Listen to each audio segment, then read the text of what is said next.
out. But let's start with the big news story of the day, and that, of course, was the US presidential debate. Kamala Harris said Donald Trump was a liar.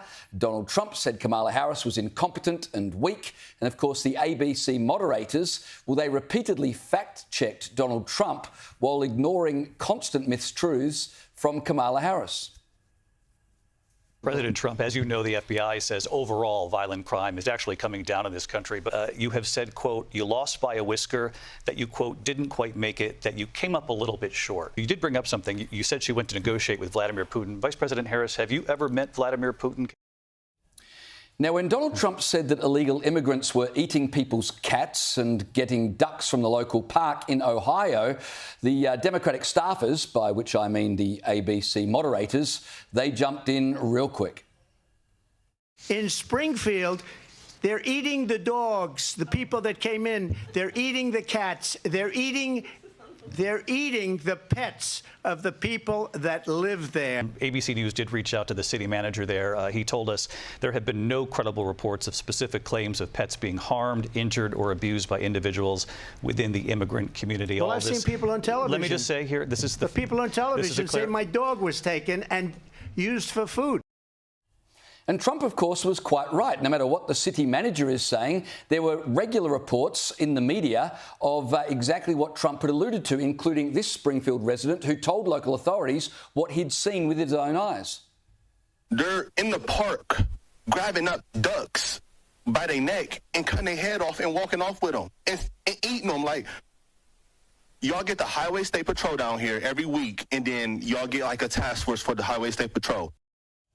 Another local resident called 911, reporting that geese were being taken to eat. And, of course, this was reposted on Trump's socials with a wonderful graphic. I'm riding on the trail going to my orientation for my job today, and I see a group of Haitian people. There was about 4 of them. They all had geese in their hand. They got away. I couldn't make out the first 3 of the license plate, but I got the numbers. What direction did they go? They went up towards the middle of downtown. And we'll give you one more example. Here's police body cam footage. They are arresting a woman who allegedly ate a cat. I should point out this woman is apparently not an immigrant. What did you do? Why'd you kill the cat? Smile for me. Smile with your teeth. Go like this. Did you eat that cat? Did you eat it? No, why'd you kill it? Did you guys see all this? No, we pulled up and she was just laying there with it. Did you see her eating it? Eating it. She was eating it? Yeah, she was.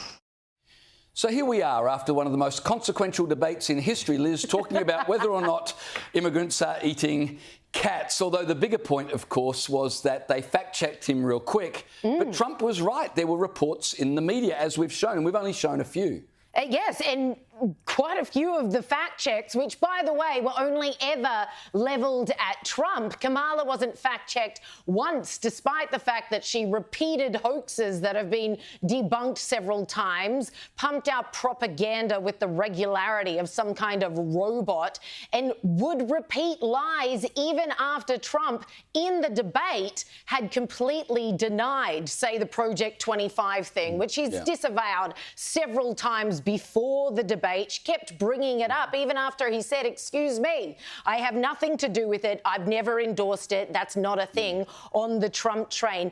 Watching this today, a lot of people were very excited and quite enamoured by the fact that Kamala did so well. I would argue she didn't do so well. It's just that your expectations were so low, you were legitimately blown away. But we can stop calling this a debate and just call it an infomercial, because that's what it is. Everyone was like, oh, Kamala was actually so confident. It's easy to be confident when the person in charge of the ABC is a very good personal friend of yours. And it was very clear that this debate was 3 against 1 when you include these moderators, which did a horrendous job at hiding any bias. I don't even think they were trying. Certainly that was very, very obvious. And, yeah, I would have been confident if I was Kamala too, knowing that the woman who set me up with my now husband, that's how good of friends, her name is Dana Walden, is at the ABC. I would have been very confident too, knowing I was in very safe hands.